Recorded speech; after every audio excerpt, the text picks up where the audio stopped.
बहुत ही सुंदर तस्वीरें भारत के 110 करोड़ कट्टर हिंदुओं के लिए जंतर मंतर से आई है। हाँ हमें पता है तू सत्ता का चाटुकार है, ऐसी बातें ही कहेगा और तू दलाल था, दलाल है और दलाल ही रहेगा। और दिल्ली पुलिस की टीम ने टॉस जीत करके बल्लेबाजी को चुना और ताबड़तोड़ बैटिंग करने का काम दिल्ली पुलिस की टीम ने करा। आज तू खुश है कि क्रांतिकारी लठ खा रहे हैं। देखना एक दिन चोला तेरा भी सजेगा और वो दिन दूर नहीं जब यही लठ तेरे पिछवाड़े में बजेगा।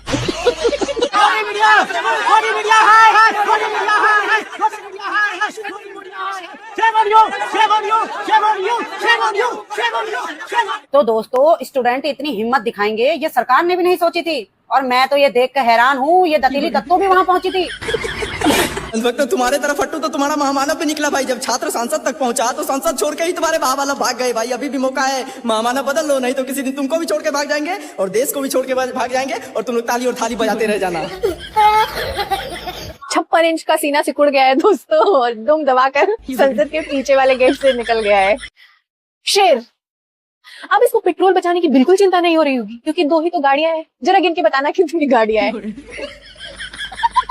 तो दोस्तों शुरू के क्लिप देखकर आप समझ गए होंगे कि आज की वीडियो किस टॉपिक पर होने वाली है। लेकिन उससे पहले मैं आपको ये बता दूं कि जैसे कि आपको पता ही है कि कल दिल्ली में जंतर मंतर में पूरी तरह से प्रोटेस्ट चल रहा था। तो उसी प्रोटेस्ट के विरोध में कुछ अनभक्त है जो कि पूरी तरह से मोदी का समर्थन करने में लगे हैं। तो अगर हम सब मिलकर उन्हीं अनभक्तों को पूरी तरह से एक्सपोज करते हैं तो बस आप इस वीडियो को शुरू से लेकर एंड तक जरूर देखें और अपना कॉमेंट में जरूर बताएं। पिक्चर चालू करो बे। बहुत ही सुंदर तस्वीरें भारत के 110 करोड़ कट्टर हिंदुओं के लिए जंतर मंतर से आई है। हाँ हमें पता है तू सत्ता का चाटुकार है, ऐसी बातें ही कहेगा और तू दलाल था, दलाल है और दलाल ही रहेगा। और दिल्ली पुलिस की टीम ने टॉस जीत करके बल्लेबाजी को चुना और ताबड़तोड़ बैटिंग करने का काम दिल्ली पुलिस की टीम ने करा। आज तू खुश है कि क्रांतिकारी लठ खा रहे हैं। देखना एक दिन चोला तेरा भी सजेगा और वो दिन दूर नहीं जब यही लठ तेरे पिछवाड़े में बजेगा।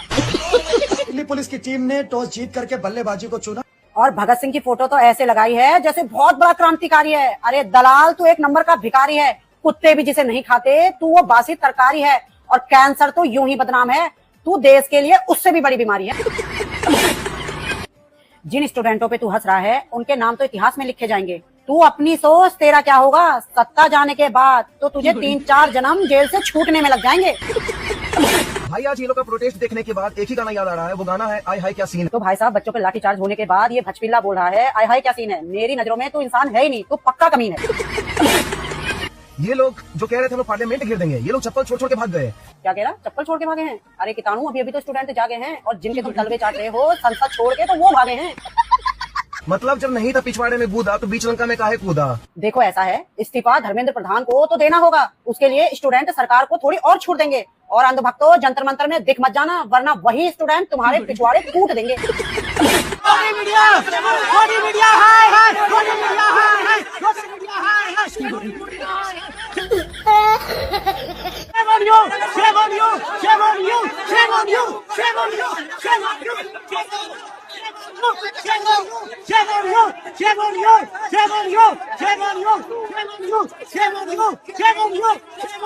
तो दोस्तों स्टूडेंट इतनी हिम्मत दिखाएंगे ये सरकार ने भी नहीं सोची थी और मैं तो ये देख कर हैरान हूँ, ये दतीली दत्तो भी वहाँ पहुँची थी।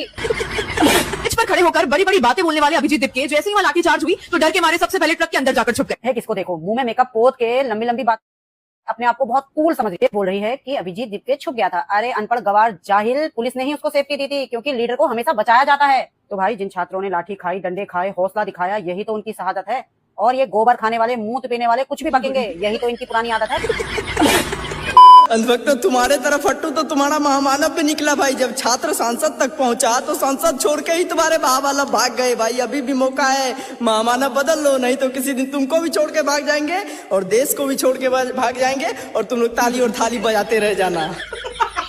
जो मर्जी कर लो, कोई रेजिग्नेशन नहीं होगा, कहीं इस्तीफा नहीं आ रहा है। मैं बताती हूँ क्यों। अभी तक आपको ये तो पता लग ही गया होगा कि एक निकम्मे, निठल्ले, नालायक, इनकॉम्पिटेंट मिनिस्टर का उसके पद पे बने रहना लाखों बच्चों की जान से ज्यादा कीमत रखता है। मगर कोई इस्तीफा क्यों नहीं देगा? क्योंकि भाई साहब अगर इन्होंने एजुकेशन वाले साहब ने इस्तीफा दे दिया तो लोग फिर इथेनॉल वाले लौंडे को पकड़ेंगे, फिर आएगा रेलवे राजकुमार का नंबर, उसके बाद क्लास लगेगी फाइनेंस मैडम की, फिर पकड़ेंगे एप्स्टीन फाइल्स वाले मिनिस्टर, फिर हेल्थ बाबा के पीछे पड़ेंगे, फिर आएगा एनवायरमेंट हीरो का नंबर। अरे बाप रे, ये तो धोती खोल रहा है। आप क्रोनोलॉजी समझिए, एक डोमिनो गिरा तो सारा टावर धड़ धड़ धड़ धड़ धड़ल्ले से गिरेगा और लाइन जाके रुकेगी कहाँ? अंत में फाइनल नॉन बायोलॉजिकल बॉस तक। ओ मित्रों, hate to break it to you but कोई रिजाइन नहीं होगा, क्योंकि इनको पता है कि अगर एक भी गिरा तो बाकी सबको भी मजबूरन गिरना पड़ेगा, क्योंकि लोगों की हिम्मत जाग जाएगी, हौसला जाग जाएगा कि हम सरकार से सवाल कर सकते हैं, हम इनसे अकाउंटेबिलिटी मांग सकते हैं। इन्होंने जो खौफ बना रखा था वो खत्म हो जाएगा ना। अब ये सिस्टम तो अपने आप को और अपने पतलून पिछवाड़े बचाता रहेगा।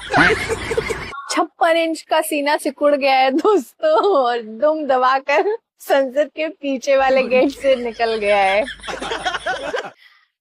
शेर, अब इसको पेट्रोल बचाने की बिल्कुल चिंता नहीं हो रही होगी, क्योंकि 2 ही तो गाड़ियां हैं। जरा गिन के बताना कितनी गाड़ियां हैं। ये इस्तीफा भाई नहीं देगा, नहीं देगा, नहीं देगा, ये नहीं देगा। इन्हें पता है कि आज हम महेंद्र प्रधान का इस्तीफा धर्मेंद्र का मांग रहा है, कल हम मोदी जी का इस्तीफा मांगेंगे, राजनाथ का इस्तीफा मांगेंगे, सबके इस्तीफे मांगेंगे, क्योंकि इन्होंने किसी ने कोई काम नहीं किया देश में, सिवाय देश को बेचने के, बर्बाद करने के, लूटने के। ये बड़ी अच्छी बात कही आप। ये कन्या के दूध से गाड़ी चलवा रहे हैं।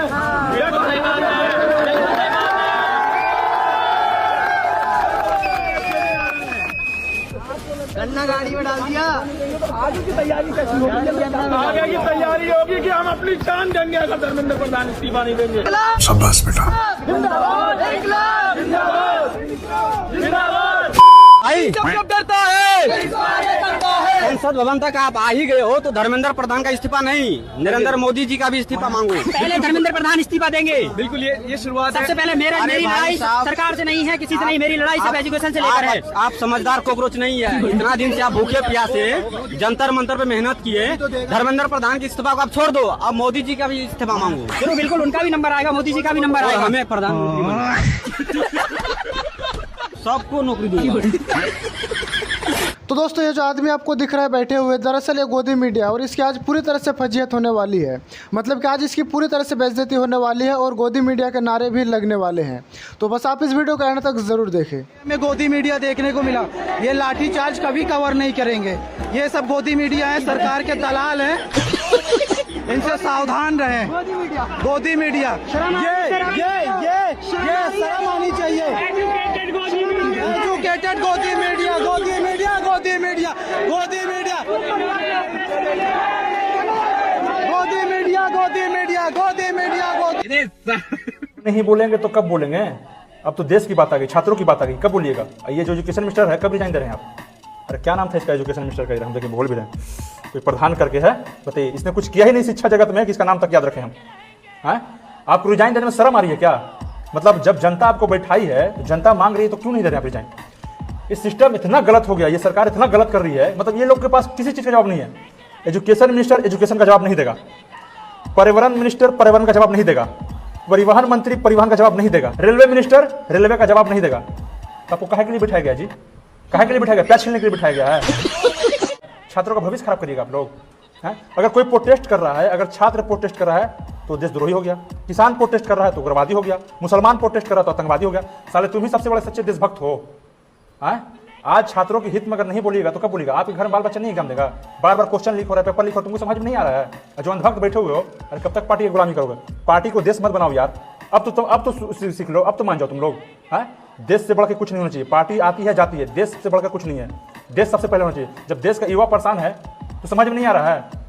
अबे साले आंखें खोलो। तो दोस्तों, आपको क्या लगता है कल जो प्रोटेस्ट हुआ था युवा बेरोजगार के द्वारा, तो उसमें क्या धर्मेंद्र प्रधान इस्तीफा देंगे या फिर नहीं, या फिर एक मोदी का डिक्टेटरशिप सरकार चल रही है? आप इस पे कमेंट करके ज़रूर बताएं, क्यों मुझे नहीं लगता कि भारत में कोई डेमोक्रेसी का जिक्र भी बचा है। तो खैर आज के लिए बस इतना ही। वीडियो पसंद आई हो तो वीडियो को लाइक एंड चैनल को जरूर सब्सक्राइब करें, और जल्दी मिलते हैं नेक्स्ट वीडियो के साथ। तब तक के लिए अपना ख्याल रखें।